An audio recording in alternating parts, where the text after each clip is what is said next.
Senator Orrin Hatch, the Republican senator from Utah, and by Senator Christopher Dodd, who was the Democratic senator from Connecticut. Gentlemen, do you think that the president should have jumped over the Soviet plan? Let me start with you, Senator Dodd. The president should have jumped right over the Soviet plan like this while the Soviets were still working on Tariq Aziz? Well, I think he was right to try and make sure he preempted the possibility of all of a sudden ending with a lot of conditionality that wouldn't have worked. So I don't fault the president for laying out a plan that really was far more in compliance with the UN resolutions, as adopted, all 12 resolutions taken in their entirety. So I don't fault him for that at all. Do you get any sense that the president seems to be in a hurry? No, not at all, and quite the contrary. I think we've had a good week here since the diplomatic efforts of the Soviets began. I think the president, frankly, showed a lot of patience. Senator Hatch, same question to you. Do you think the Soviets should still pursue their own plan, and should we stand back at all if they seem to be making progress? Well, we have no problem with them pursuing their own plan, and they have been helpful, and it has shown some degree of cracking on the part of Saddam Hussein, but there are really 4 reasons why the president had to reject their plan. One was the time frame. To give them 15 to 21 days to get out. The president's given them a reasonable 7 days. It took them 5 hours to get in. Maybe it's not too much to expect them to get out. Secondly, we don't want them to have take out all of their equipment as well so they can use it again. Secondly, the UN resolutions. It's very clear that Saddam Hussein does not want to, number one, recognize the legitimate government of Kuwait, and number two, make reparations for the damage and havoc that he's causing. Number three, with regard to the ceasefire, if we give up ceasefire, that means the only way we can enforce any agreement is by a resumption of hostilities, and that would be very difficult to do once that's agreed to. And fourthly, the sanctions. In all honesty, we have to keep the sanctions alive because it's the only way of guaranteeing that this never happens again, that literally we do something about his nuclear, chemical, and biological capabilities, and that we're not suckers in the end, and that we actually put the crimps in this man so that this will never, never happen again. Senator Dodd, do you believe that the ultimate goal has got to be to get rid of Saddam Hussein, not just to get him out of Kuwait?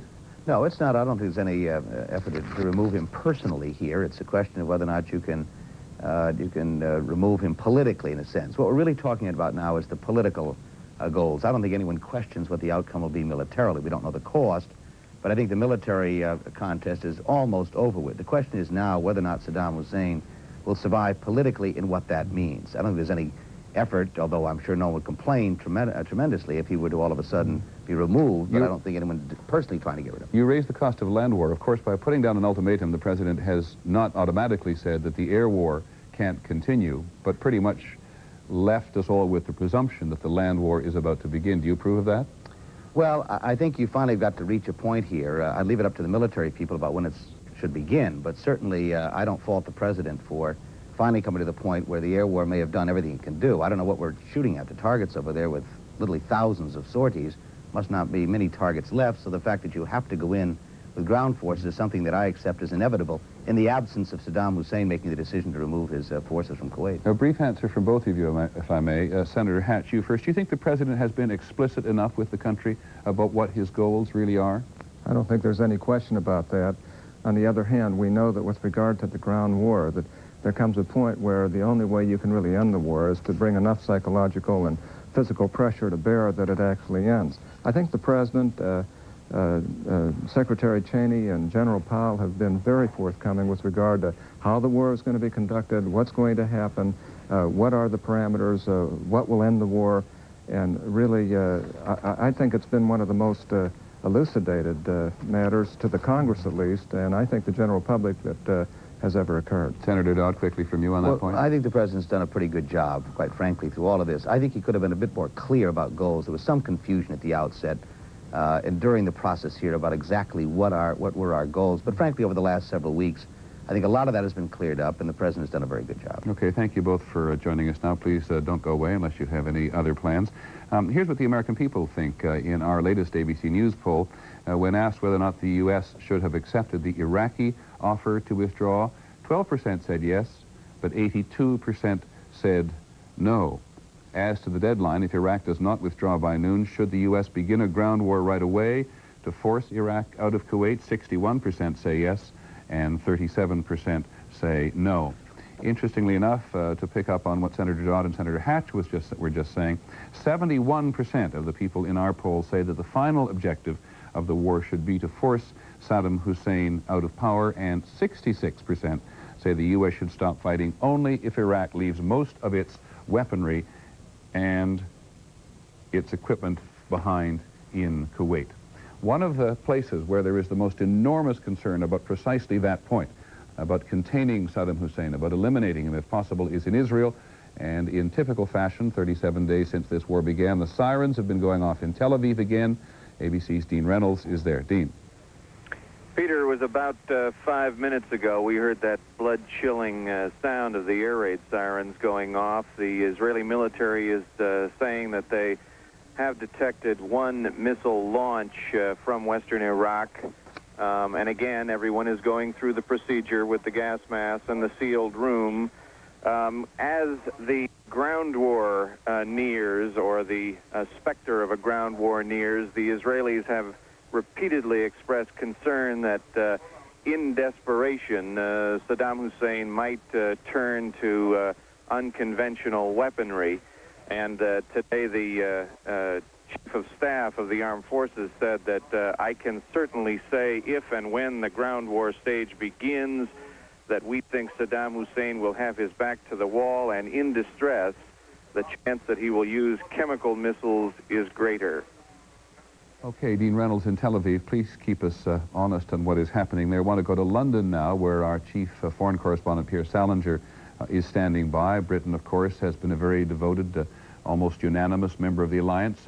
Pierre, in Europe today, particularly with the British and the French, are they completely on board to the president's ultimatum, or do they waver at all about giving the Iraqis another way out?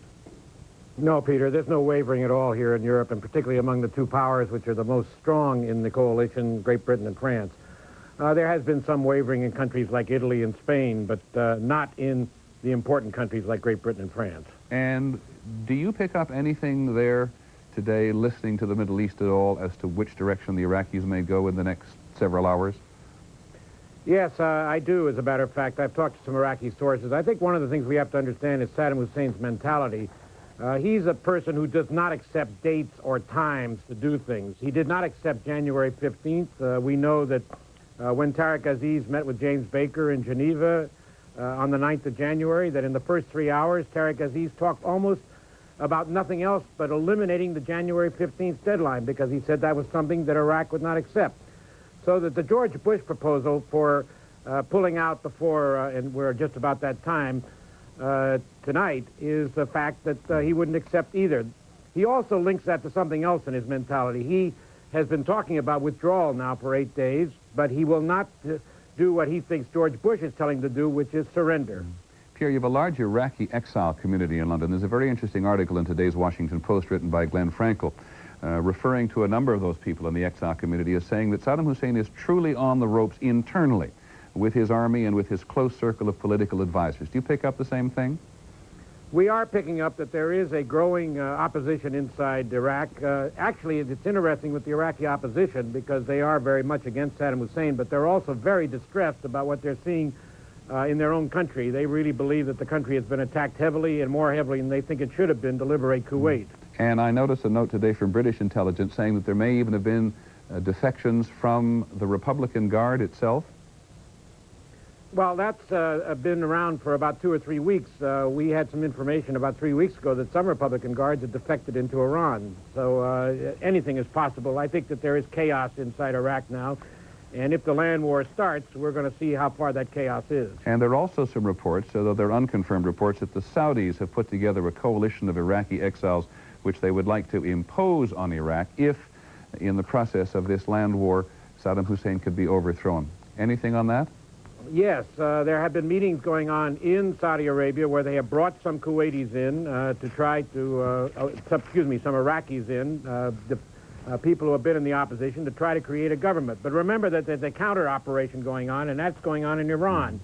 What Iran would like to see is a Shiite Muslim government run by the Shiite Muslim director, Qasim, who's in Iran, and thereby put together 2 Muslim countries next to next. Okay, Pierre Salinger, you know, at this particular moment we could go to a clock almost anywhere, but it's just before 8 o'clock in Baghdad, just before noon here in the eastern United States.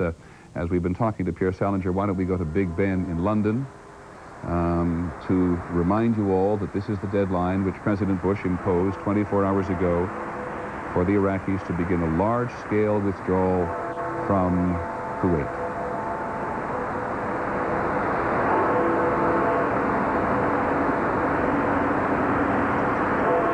That's what it looks like in Baghdad tonight on the western outskirts of the city.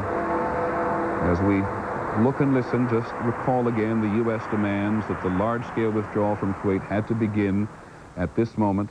A complete military withdrawal had to occur within a week.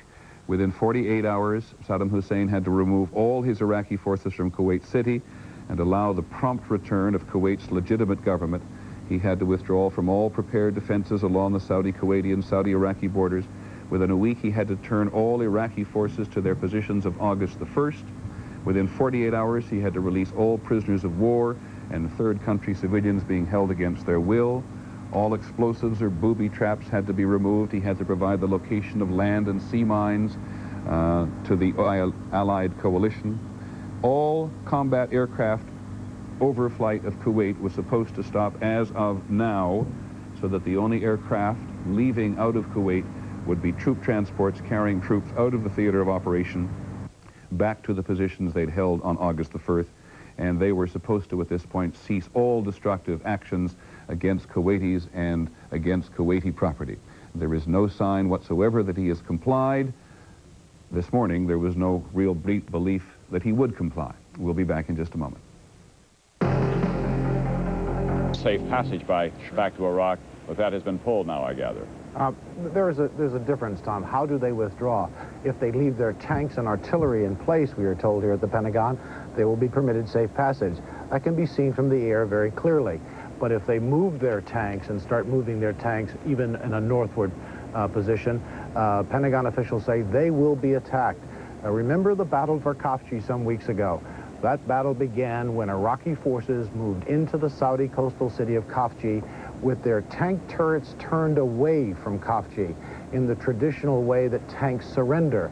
And as they approached the town, they turned their turrets around and fired at the Saudi patrol position just outside the outskirts of Khafji. That was a lesson that this building learned, and we are told that that word has passed all along the front to be very cautious when it looks like Iraqis are surrendering. I'll tell you, Tom, that the method in which Norman Schwarzkopf, the commander-in-chief there, will receive, it'll just be a simple telephone call and a code word that has already been predetermined. It'll go from the president at Camp David to Cheney, and then on to from Cheney to Powell and Powell to Schwarzkopf, and that will begin the process of this campaign. Tom?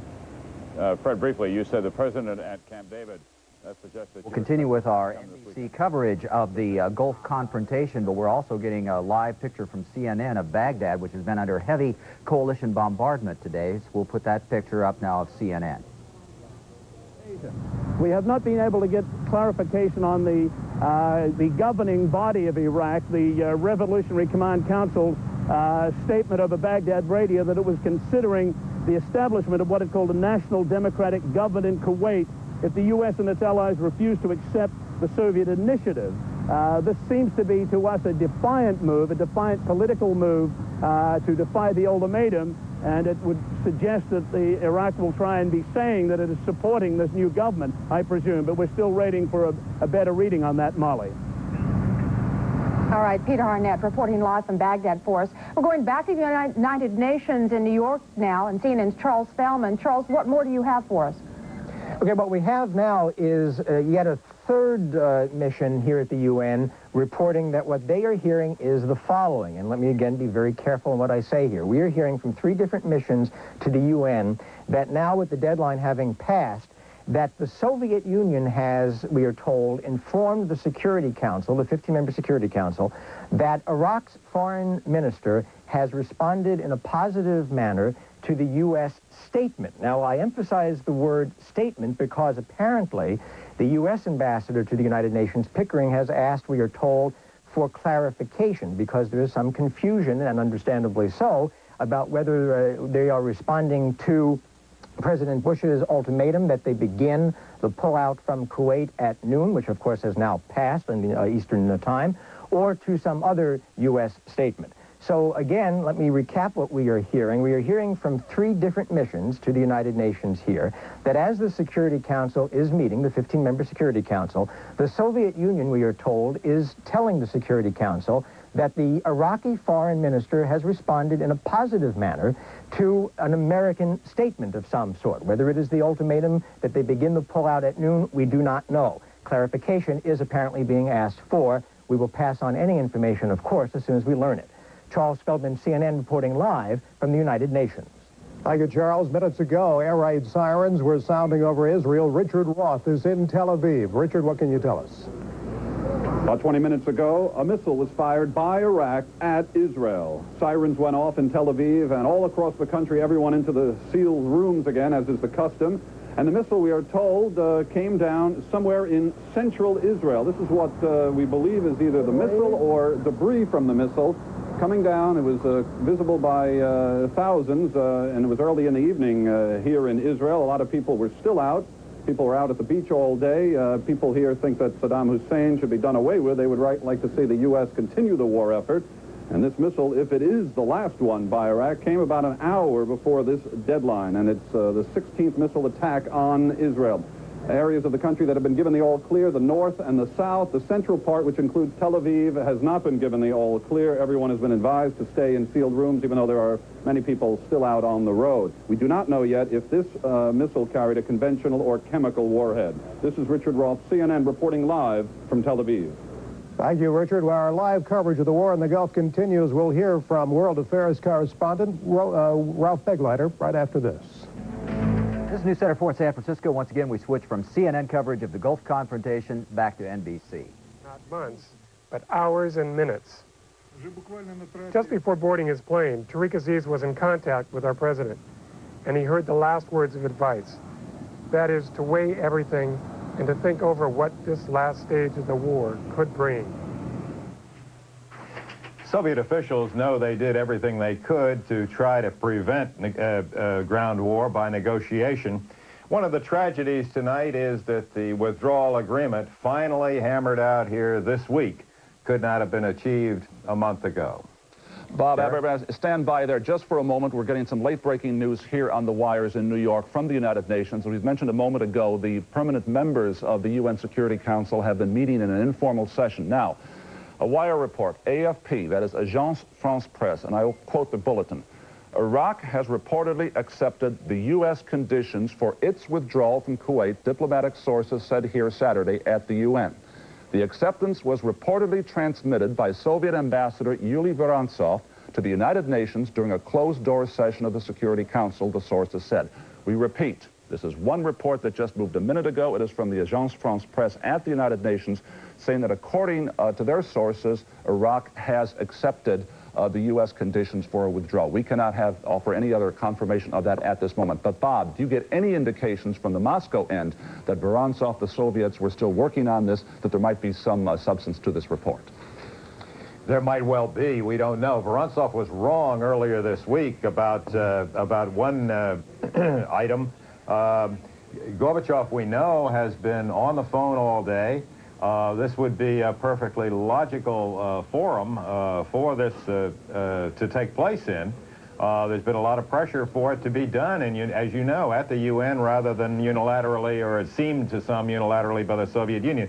I can't confirm it. One can only keep all fingers crossed.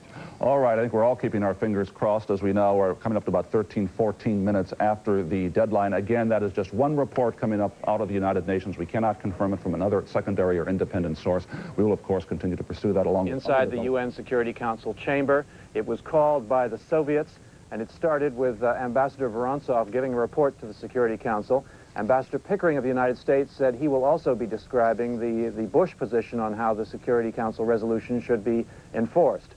There's a good deal of discussion going on, a lot of rumors in the hallways, but three diplomats on the record have come outside the chamber, a Soviet, a Canadian, and an Iranian, and have all said that Mr. Vorontsov has told the Security Council that Foreign Minister Tariq Aziz has now responded positively to the Bush statement yesterday. That's all I have.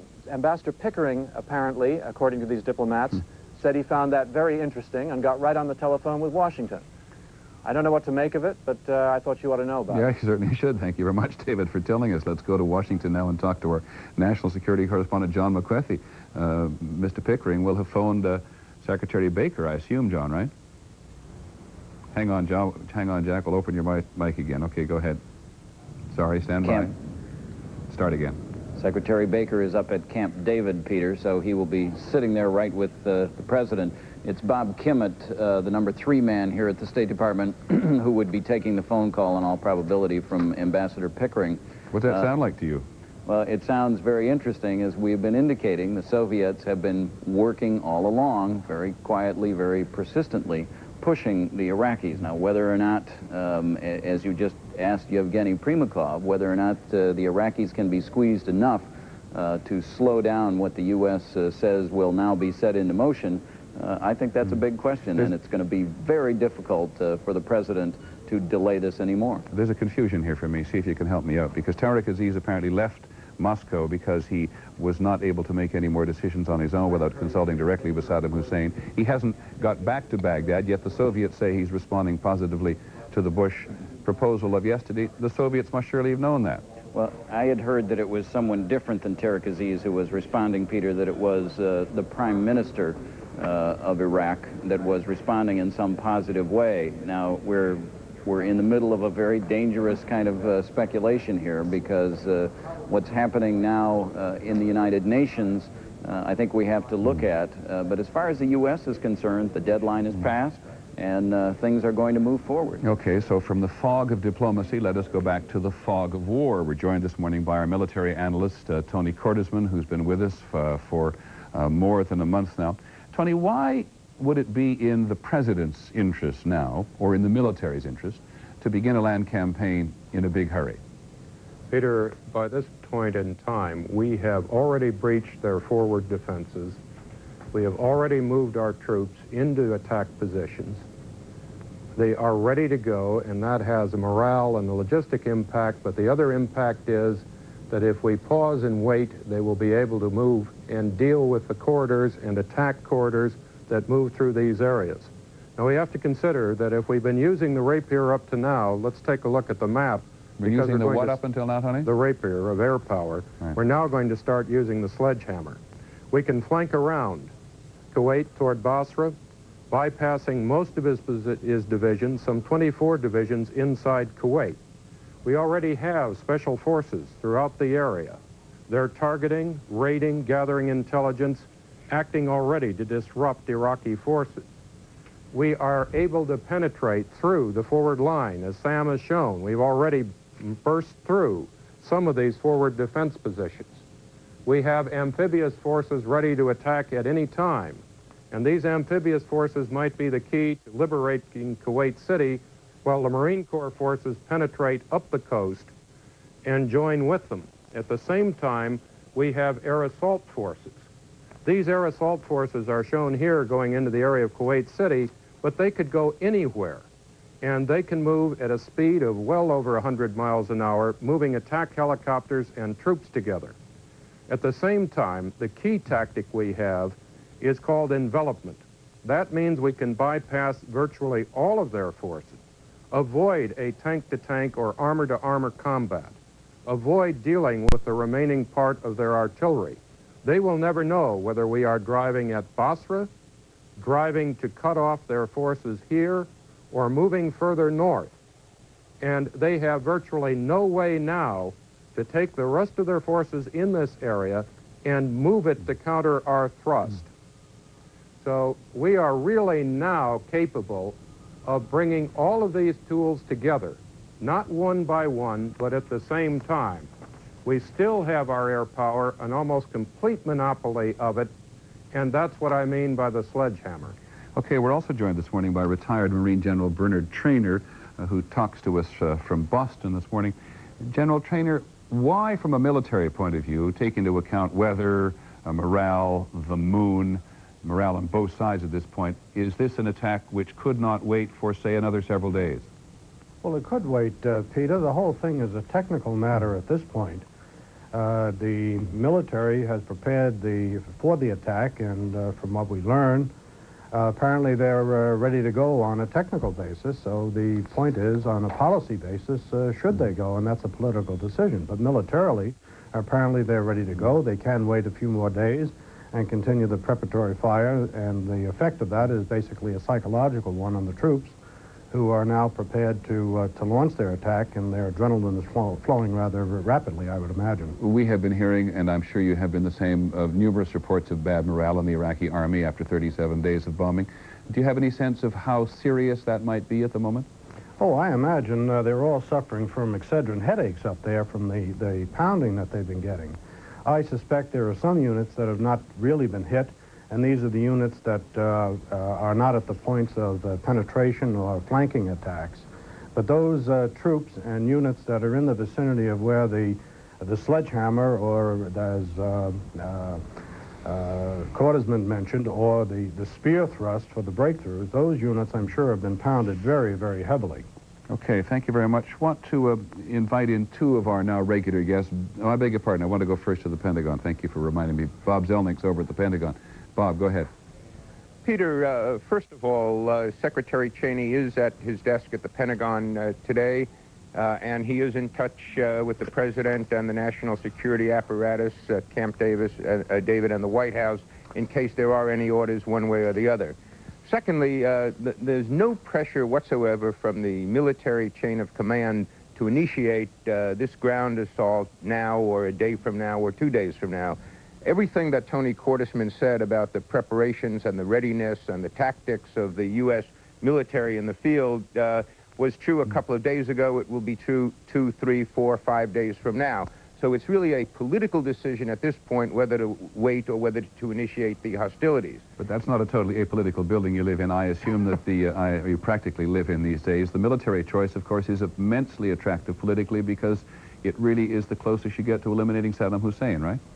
Well, the military has been a good deal less hawkish than the political side of this administration all along. In the military view, they've done an enormous amount of damage to the military infrastructure of the Iraqi forces, and that even if there was nothing beyond the Soviet plan in terms of an Iraqi withdrawal, there have been 40% of the Iraqi tanks at least eliminated, a good deal of the artillery, a good deal of the troop carriers, and so forth. In fact, the military view was that the Bush presentation, the Bush plan announced yesterday, was a formula for conditional surrender and disarmament of the Iraqi forces in the Kuwait theater. The military logisticians said that by no stretch of the imagination, could Saddam Hussein withdraw more than about 50% of his forces in the next 7 days. Okay, Bob Zelnick of the Pentagon, thanks very much. We've reestablished contact with Baghdad. ABC's Bill Blakemore is there. Bill, have you heard anything in the last couple of minutes about the Iraqis perhaps accepting or showing some interest in the Bush plan?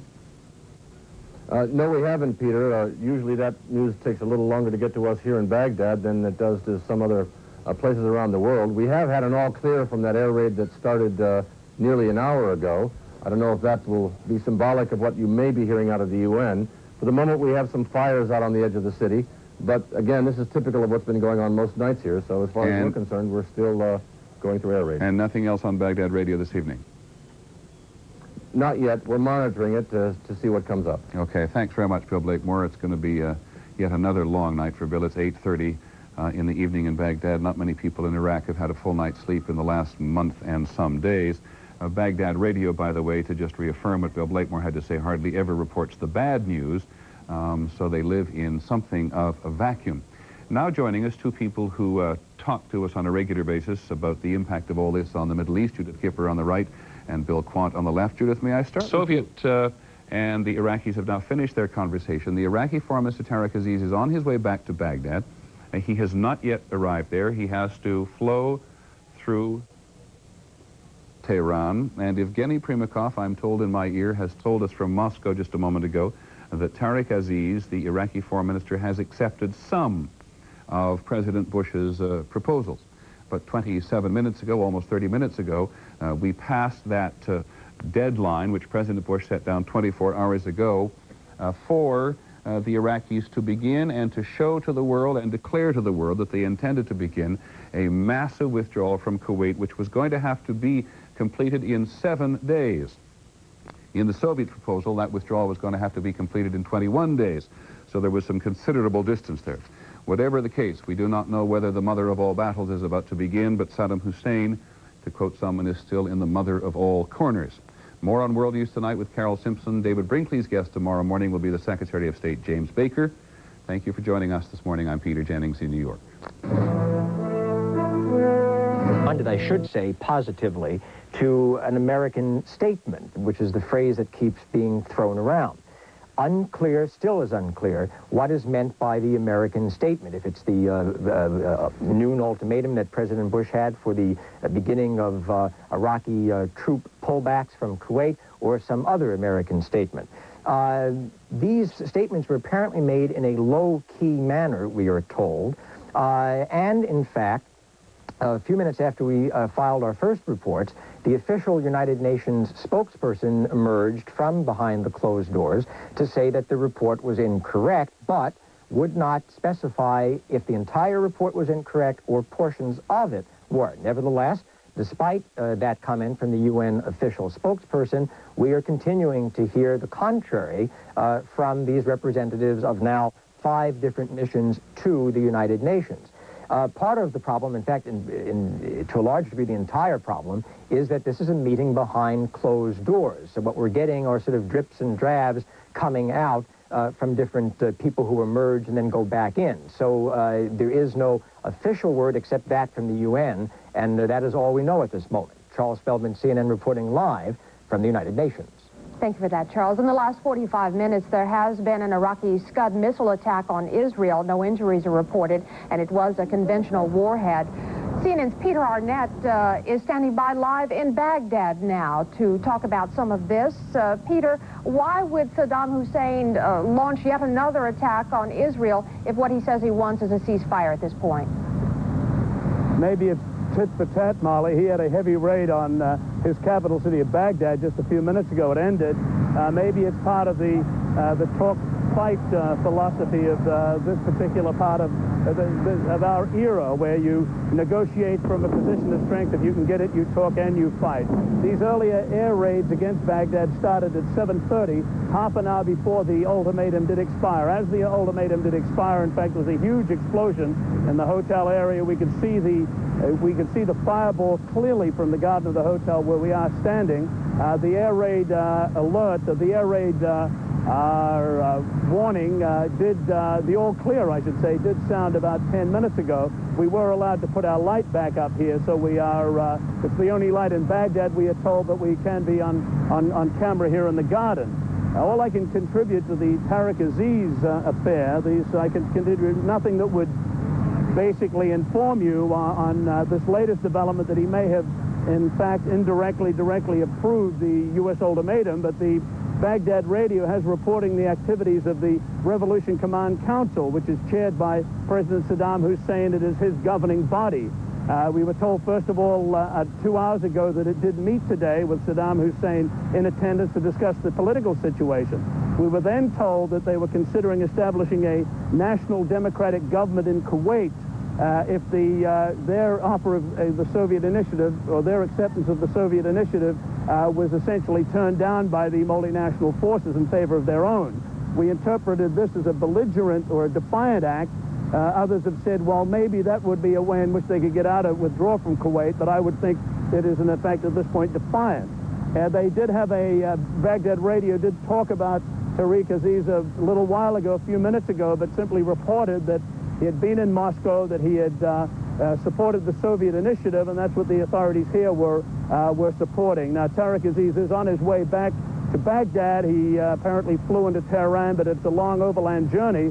We don't expect him here till the early hours of the morning or mid-morning tomorrow, and we basically won't know he's here until Radio Baghdad reports that. This is Peter Arnett, CNN, reporting live from Baghdad. We'll be going Thank you very much, Peter. Thank you, Molly. We'll be going to CNN's military affairs correspondent, Wolf Blitzer, at the Pentagon right after we take time out. Made no mention whatsoever of the U.S. proposal. It did make mention only of the Soviet-Iraqi agreement reached over the last few days in Moscow. Ralph Begleiter, CNN, reporting live from the State Department.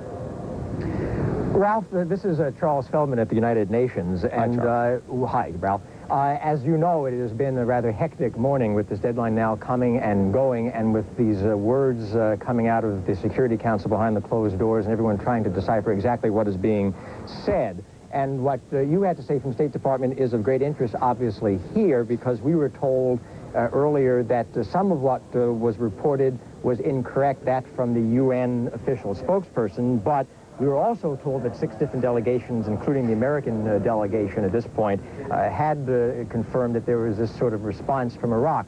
What do you make of this in the sense of the big question here, of course, all morning is what is meant by the American statement? Is it, can we presume it is the ultimatum to start pulling the troops out by noon, or is there some other statement that we do not know about? Well, of course, we don't know. Neither one of us knows at this point exactly what the Soviet ambassador was referring to or what the Iraqi official may have been referring to. However, from the Iraqi point of view, the Allied demands, which included the deadline to begin withdrawal by noon today Eastern Time, those Allied demands are viewed by the Iraqis as an American statement, as a U.S. statement. They don't see it as something that is unanimously accepted around the world, although all of the Allies have, in fact, accepted it since President Bush enunciated it yesterday. But in any case, from the Iraqi point of view, it would be referred to as a U.S. statement. At this point, we don't know. I mean, this quotation refers to it as a U.S. proposal, and that could be a way, perhaps, of Tariq Aziz indicating that this is not any kind of an ultimatum. This is merely a proposal to the Iraqi government. I think we're going out on a on a thin limb here if we try to interpret too much at this point. If the Soviet official is quoting We're now redoing coverage on NBC Live at the UN. Not a blanket acceptance of the American ultimatum to move. Nobody here at the United Nations has any report yet of any signs of any Iraqi withdrawal. So this is a continuation of people talking past each other now, the Americans explaining the American position, the Soviets explaining theirs, and neutral countries trying to figure out what's going to happen here, but solely a communication session, not really a negotiation. The negotiations won't take place here.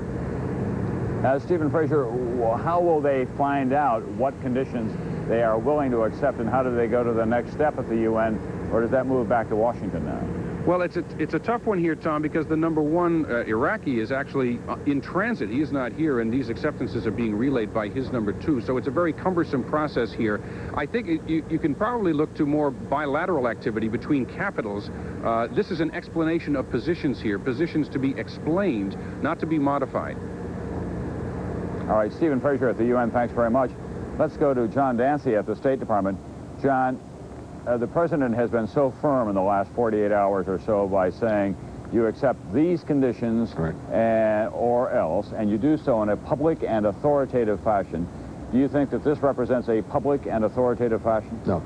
The first thing that people here at the State Department tell you about these reports emanating from the UN is that they are not public and they are not authoritative, because they're coming out of a third or fourth hand conversation taking place at the United Nations. So they do not meet the condition of being public and authoritative. Tom, within the last few minutes, I have been in contact with an official here at the State Department who is privy to some conversations that are going on a back channel. Of course, when all of this happened, the State Department these reports began to come out. The State Department immediately called Tom Pickering, the U.S. ambassador at the UN, and said, what's this all about? What is going on? And what Pickering has reported back here to the State Department, according to this official who is privy to these conversations, is that Vorontsov, in the closed-door meeting of the Security Council, said he understood that Aziz, as he was departing Moscow this morning at the airport, said some positive things, as you have reported, about the U.S. statement, as he called it. Of course, in the meeting, there was great interest in this, and the officials there said to Vorontsov, well, what does that mean? What else did he say? And Vorontsov, as I'm told, did not know. He could not clear it up beyond the statement that Aziz had made some public statements about it that were positive. Now, Pickering also reported to the State Department that there has been no official word from Iraq to the United Nations that Iraq intends to accept the U.S. conditions for this. This, in addition to the public and authoritative acceptance by Saddam Hussein, was the other condition, and that is that Iraq would report to the United Nations that it intended to accept the U.S. Conditions for the withdrawal. In addition, there was an Iraqi official sitting in the closed-door session of the Security Council this morning, and he also had nothing to say about any acceptance of the conditions. Now, the State Department is working through the embassy in Moscow to try to clear this up, find out if anybody who was at the airport for the departure ceremony for Aziz this morning knows anything more about it. So, at the moment, all of this flurry of activity is being based on approximately one sentence which was reported out of a closed-door session at the United Nations by Yuli Vorontsov, and even that was a sort of third-hand account that, in fact, Vorontsov had heard that Aziz had made some favorable statements about the U.S. position. So we're dealing with a very, very thin reed here, Tom. Thank you very much, John Dancy of the State Department. That's the best context that we've had yet for all of this. It is worth pointing out that Evgeny Primakov, who was one of Gorbachev's right-hand men and the man who has been his special emissary to Saddam Hussein in Baghdad, is a close friend of the United Nations Ambassador Vorontsov. They may have been talking on the telephone, and that may have been the origin of it, although we cannot say for sure. But it does sound like it was not so much a formal communication, but some kind of an indication from Tariq Aziz that perhaps they would accept some of the conditions. NBC's John Cochran is at the White House now. John, what's the latest reading there? Deep skepticism indeed, Tom, about this flurry. They report that, in fact, the Iraqis may have accepted some of the American conditions, that they have responded positively, feeling here that it just doesn't amount to much of anything. The White House has still not issued any sort of statement now that the noon East Coast time deadline for the announcement from Iraq is gone. Now that we're past that deadline, the White House has said it would have a statement at some point. I talked with an official just moments ago. I said, well, given the fact that you're so deeply skeptical about this rumor regarding the Iraqis, I assume your statement is going to say that you're sorry that the Iraqis have not responded positively and that the war proceeds on schedule. And he said, that's a pretty good guess as to what we're going to say. Possibly a written statement from the White House, which would sort of set the tone, I suppose, a somewhat somber tone for the onset soon of the ground war, Tom. All right, John Cochran, what about the attitude of the White House and the determination of the White House to pursue any hint of peace in an aggressive fashion? It just doesn't seem to be there. They're sitting back, waiting for Saddam Hussein to say what he has to say, and then they're prepared to do what they want to do, I gather. It seems, Tom, that there's a fear almost within the White House that if they respond too positively, they will seem to be negotiating with Saddam, and that therefore they must adopt a tough posture here. You're absolutely right. They're not latching on to what John Dancy called thin reeds. Quite the opposite. All you hear is caution, skepticism, gloom, the feeling that Saddam Hussein is stalling for time, or that Tariq Aziz is stalling for time. You pointed out that Tariq Aziz is not part of Saddam Hussein's inner circle. It's part of the job of a foreign minister sometimes to paint the picture in the rosiest of hues, and perhaps Tariq Aziz has gone off the reservation himself in trying to do that.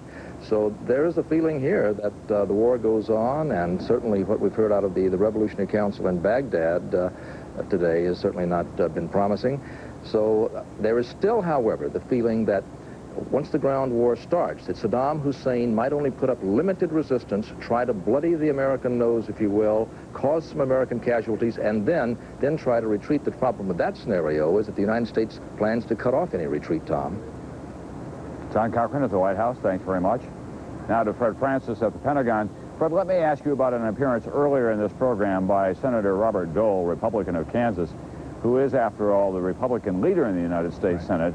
And he said a good many members of Congress believe that the air war should continue for a while longer. Now, how are they receiving that at the Pentagon? Well, they say that's absolutely right. The air war will continue. But now, in the last 55 minutes, I am told by a senior official that Norman Schwarzkopf has been given the green light by Washington to do as he sees fit in a certain time frame. So another official said, Tom, that an ultimatum is an ultimatum. We are in a new phase, and the air war will continue, but it will also continue with a ground war. And as my colleague John Cochran just said, a ground war does not mean a massive frontal assault. What it means, Tom, is that the Iraqi forces in Kuwait and in southern Iraq will, sometime over the next couple days, be encircled. So this is the end game, Tom. Fred Francis of the Pentagon, thanks very much. And of course, if there is a ground war, it will be one more, it will be the ultimate riveting development in this Persian Gulf crisis. And NBC's Garrick Utley has more on that now. Garrick?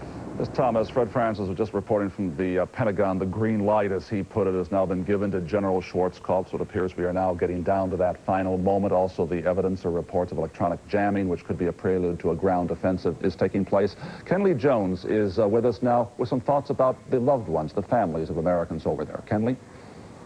Garrick, while there is concern here at the home of the 24th Infantry Division about what's going on... But he wasn't thinking very hard about it as he made the decision to send these American soldiers into ground combat. Okay, Britt, thanks very much. We'll come back to you shortly. It's now a little after 5 o'clock in the morning in the KTO, as they call it, the Kuwait Theater of Operations. So it was, by our reckoning, about 4 o'clock in the morning when the actual land campaign, or perhaps a little before, actually began. General Trainer, that is precisely the time those of us who watched the clock thought it would begin. Explain to people why. Well, before I do that, Peter, if I may go back to Sam's point that the people off the record at the headquarters out in Saudi Arabia are talking about this thing perhaps being a piece of cake, that they're on the ropes. Yeah. And I want to tell you, we've heard stories like that before. My Marine Corps career, the headquarters people are always telling you the enemy's on the ropes and they're just about gone, you won't have any problem. But when the troops go forward and the only thing between them and the enemy is a sweaty shirt, I'll tell you, it's an entirely different picture. I don't think we ought to count on this being a pushover until it's over. There is, of course, a couple of advantages. One is not only the bombing, which has been going on for 38 days and 2 hours as I look at my count here, but also the fact that President Hussein has made it clear to the world, and perhaps his own troops have some awareness of it, that he's prepared to withdraw from Kuwait. So why should they stand and fight for it? Well, of course, that's a good question. But, you know, by the same token, you do have soldiers out there. They're of varying quality, but they are patriotic, and I think they have a lot of pride in their organizations. And if their mission is to fight, I suspect they'll fight. They probably won't be fanatical and fight to the last man. But I suspect they'll acquit themselves with honor, and when they perceive that they're in an impossible position, they'll probably surrender. Okay, but there are people who are going to fight. We do know, of course, that from the military point of view, there's an enormous anticipation, at least, that as they get across those two frontiers and into the Kuwait theater of operation and into Iraq and come around the back, that there are going to be mass surrenders. That's a phrase often been used. To talk a little bit about the Iraqi state of mind in terms of fighting on the ground, we go to London now to ABC's chief foreign correspondent, Pierre Salinger. Pierre, you've been following this fairly closely, this particular dimension of it, for several days. What's your impression? Well, first of all, you just said something very interesting, Peter, and that is the statement by Saddam Hussein that he was prepared to withdraw and what effect it would have on the troops. About a month after the crisis started in early September, he had a discussion with Yasser Arafat, the head of the PLO, and said that he would not be able to announce that he was withdrawing unless he had won some points that would convince his troops that they had fought in a war or been in a position that made it worthwhile for that to have taken place. He said, if I don't have anything, it's going to have a great effect on their morale. So obviously, what you said may be having some effect on the Iraqi morale of the troops. The other thing that's rather interesting is that I had a long talk with Sadoun Hamadi, the deputy prime minister, who predicted what this war would be like. And so far, what he has predicted has been highly accurate. He said that the beginning of the war would be an air war, that the United States would have smashing air power and cause a lot of damage to Iraq. He said, however, that they could not win the entire war. They could not liberate Kuwait simply by an air war, and there had to be a ground war. And when the ground war took place, Iraq would be in a much better shape and would cause great damage to the United States. Now, whether or not, when he talked about the damage that would be created by American air power over the last 38 days, he understood how far that damage would go, I don't know. But his view was that the air war would not be the winning of the war, and that Iraq would have a chance if it became a ground war. Pierre, while I have you, we reported earlier that there was perhaps going to be an announcement made in Britain in about an hour from now. Is that likely to be the same announcement that's going to be made from the White House? Well, actually, we had talked to number 10 Downing Street, Peter, about 15 minutes ago. We got a man at the place who said it's totally closed down. There won't be anybody here till 6 o'clock in the morning London time, which is 1 o'clock in the morning New York time. So it does not appear that they are preparing for a statement at the same time as the White House. Okay, thanks very much, Pierre Salinger. Now let's go back to the Pentagon, where ABC's Bob Zelnick is standing by, who's the lead of this conversation and can contribute the feelings inside that most important building at the moment. Yes, Bob? Peter, the vast majority of military strategists in this building share the dominant view that this will be a relatively quick campaign and that massive damage has been done to the Iraqis. Let me present the devil's advocate point of view, because it's an important one and it's shared by many in the intelligence community. Number one, they don't buy completely the battle damage assessments that have been offered day in and day out of Riyadh. They think that too many of these claims of kills of tanks and APCs and artillery pieces are based on pilot reports, which they think are inherently unreliable, far less reliable than photographic evidence. Now, the military says that we only take 1 out of 3 of these numbers that the pilots report and count them, but the intelligence community doubts it. Also, there are a number of people in the intelligence community who believe that we have telegraphed our punch, this big left hook that's coming around at the Republican Guards, and they feel that the Guards are situated in a way to present a highly mobile defense, along with other armored units from Iraq, and that our Army is in for a rather unpleasant surprise.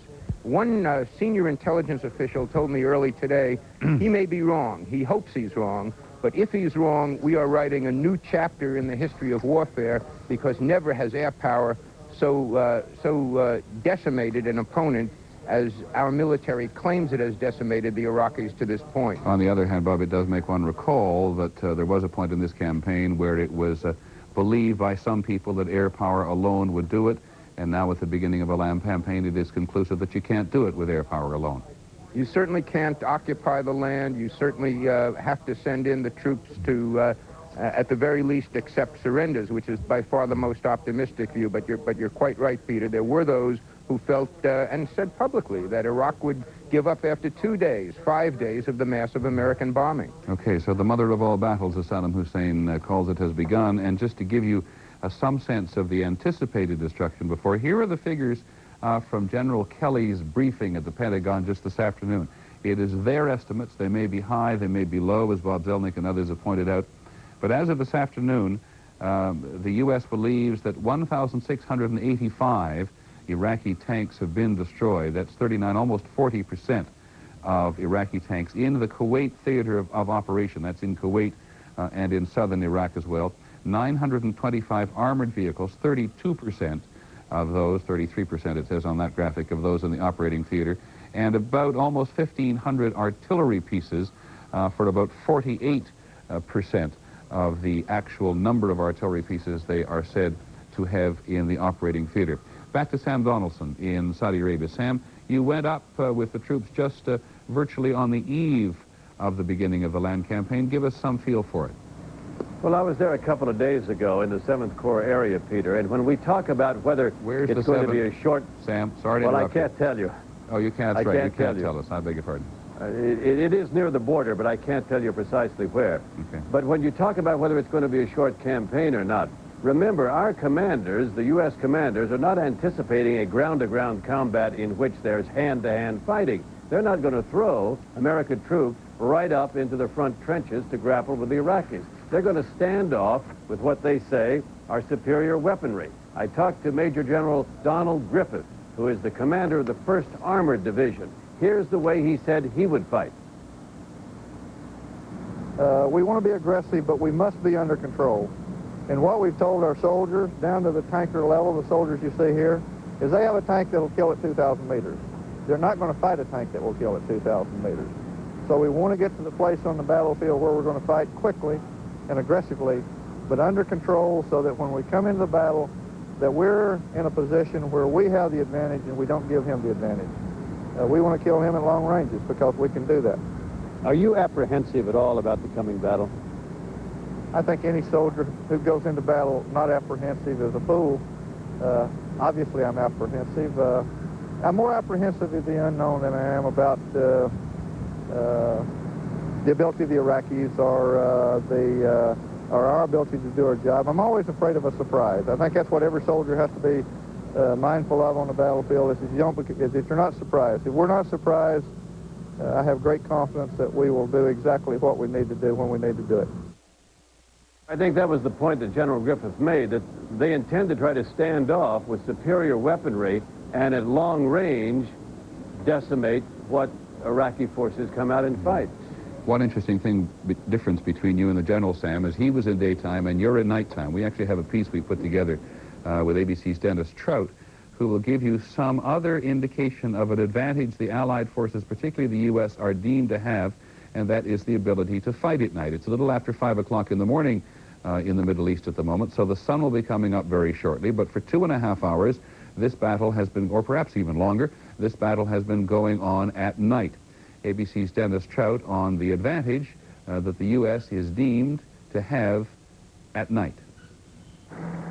This is the battlefield in the Gulf, the way a tank commander looks at it. It is an odd color, a kind of yellow-green photo negative, because this is night as seen through special goggles. Both soldiers and commanders in the U.S. military say they prefer to do their fighting after dark. Some equipment lets them see about 3/4 as well as they would in daytime. You see about a good 300 meters with a nice scope. We got PBS-7s. You can see a good 100, 200 meters with them. We'll see a lot farther than the Iraqis can, so we hope to see them first. Night fighting is an expensive proposition. Goggles for the individual soldier cost $23,000, and they are hardly perfect. Peripheral vision is one thing that suffers. Helicopter pilots who wear them say they cut depth perception as well. Some tools for conquering the darkness are built into large weapon systems. U.S. tanks, especially the M1, can see in the dark. And anti-tank weapons such as TOW missiles have thermal sights. They can focus on targets up to 6 miles away. Infantrymen are using starlight scopes, which allow them to pinpoint Iraqi soldiers at night and at a distance. U.S. forces have used all this gear in their extensive nighttime training, and they've become convinced that their technological advantage over the Iraqis will make a vital difference on the battlefield. The Iraqis have some night fighting gear, especially on their best tanks, Soviet-made T-72s, but analysts say they're likelier to try to neutralize the U.S. advantage than to compete in an area where they are technologically so far behind. Dennis Trout, ABC News, the Pentagon.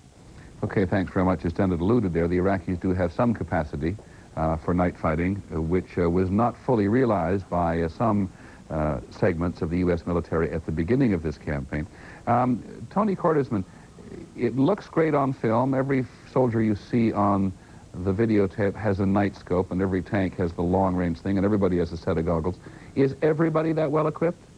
No, Peter, and obviously there are always failures, but there is a missing dimension from what we've just heard, which is also very important. We have not only night vision devices, but many of our armored weapons have thermal sights. Now, that's a fancy word for saying that we can detect any pattern of heat in the desert as well as use night vision. They have, at best, only a very few weapons left that have any kind of ability using infrared to detect those heat patterns. Now, that allows our tanks to see and kill their armored vehicles at very long ranges, and they have no matching capability. It's not just the infantrymen. The same is true with helicopters. When you're up in a helicopter, even if it's only 150 feet or so, you have a visibility over the desert that no one on the ground can come close to. And they, of course, have virtually no helicopter capability left at all. So now let me go to General Trainer and ask you, General Trainer, to describe a little more, two things to us. Well, let's just do one at a time. Fighting at long range like this, as you go ahead, the mind says convergence, that two forces come together. Explain this business of fighting at long range even as you proceed. Well, the basic idea, if you have a weapon that has great range, has accuracy and lethality, it pays you to use that at the maximum range. And we have that, particularly with our M1A1 tanks, so that you engage the enemy at the maximum range, but eventually you have to close with them and get on top of them. And then the long range suddenly becomes close range, and of course that's why you have mechanized infantry with you, then to get out of their armored personnel carriers and to occupy the positions and destroy any of the enemy that are there. I realize you think some of these questions are altogether too elementary for no, a military man, but don't. at what distance do tanks fight one another? About 2,000 yards. So about half a mile? Yes, they'll open up, but then they'll continue to close until they're right on top of the enemy. And the whole point of the battle is it has to keep moving forward all the time in order to capture the real estate. Well, more than that, in order to break through the enemy, the whole idea is to maintain the initiative, hammer them with your preparation fire, both your artillery fire and your air attacks, engage them at maximum distance, close on them, get in amongst them, get through them, and put him in a position that if he's not killed, he's got to surrender. Now, we have become accustomed ever since last August to seeing these tanks all over the desert like this, but why does the M1A1 tank have such an advantage over the Iraqi tanks? Well, it's a state-of-the-art tank. It has a marginal advantage over the T-72, which is the best of the Soviet tanks, of the Iraqi tanks from the Soviet Union. Yeah, but the M1A1 is a marvelous tank in that it moves very, very quickly and can also fire on the move because it has a gyro stabilization device in there, which allows the gun to remain steady on its target, even though the tank may be bouncing up and down. Tony Cordesman, it has a reputation, as I recall, for using a lot of fuel. And I do recall that even in peacetime circumstances, it sometimes breaks down pretty regularly. That's absolutely true, Peter, but I think the problem with that is that people refer to the U.S. tank. Now, in all the wars that have ever used Soviet tanks, they have broken down constantly in the desert to the point where the Egyptians and the Syrians, for example, with Soviet tanks, lost at least half of their tanks because they couldn't be recovered or moved off the battlefield. Not because they were killed in the normal sense of the term. The other thing that's important to note is only a small fraction of the Iraqi T-72s, and we don't know how many survive, are remotely equivalent to the T-72s in the Warsaw Pact. We know of none that have the advanced armor of the Soviet tanks in the Warsaw Pact, and most do not have advanced sights or gun stabilization. If I can stop you there for a second, Tony, we have another report put together by ABC's Dennis Trout, which does compare the two tanks, the M1A1, the leading U.S. tank, and the T-72, which is the Iraqi tank, as General Cordesman said, made by the Soviets. When U.S. and Iraqi tanks meet on the battlefield, Pentagon experts say the U.S. has a technological edge. In every important way, the M1A1 is superior to Iraq's main battle tank. Iraq's T-72 is a Soviet-made tank that is frequently seen during Kremlin parades. Its cannon is slightly larger than the M1A1's, but it cannot shoot as accurately. The Iraqis only have 500 T-72s, compared to about 1,200 M1A1s. They have at least 4,000 other Soviet-made tanks that are not as advanced as the T-72. The M1A1 is a state-of-the-art tank that is quicker on the move because of its gas turbine engine. Its thermal imaging system allows U.S. gunners to see through nighttime and the smoke of battle, and a laser aiming device locks onto the target. Its armor has been reinforced with depleted uranium, making it better able to withstand direct hits. The M1A1 Abrams tank is arguably the best tank in the world because of its combination of superb firepower, its mobility, its quickness, speed, and its survivability for the crew. But the M1A1's greatest strength, its technological superiority, can also be a weakness. The Saudi Arabian desert can clog its suspension system and air filters. The turbine engines use so much gas that a single division needs more than 500,000 gallons a day. And since computers count so heavily in every facet of running the tank, a breakdown could be fatal. Still, U.S. crews are familiar with their opponent, and Iraq uses familiar Soviet tactics, hoping to overwhelm the enemy with superior numbers rather than superior technology or tactics. Because of the long war with Iran, Baghdad's troops with their T-72 tanks have much more experience, but the Pentagon hopes that superior training as well as the technology of the M1A1, will give U.S. forces the edge on the battlefield. Dennis Trout, ABC News, the Pentagon. And of course, there's another question as to whether or not Iraqi tanks, which have been sitting in the ground and getting bombed from the air for such a lengthy period of time now, may not have deteriorated. It's been very hard to get out and service your tanks if you've got the U.S. Bombing you from the air all the time. And of course, the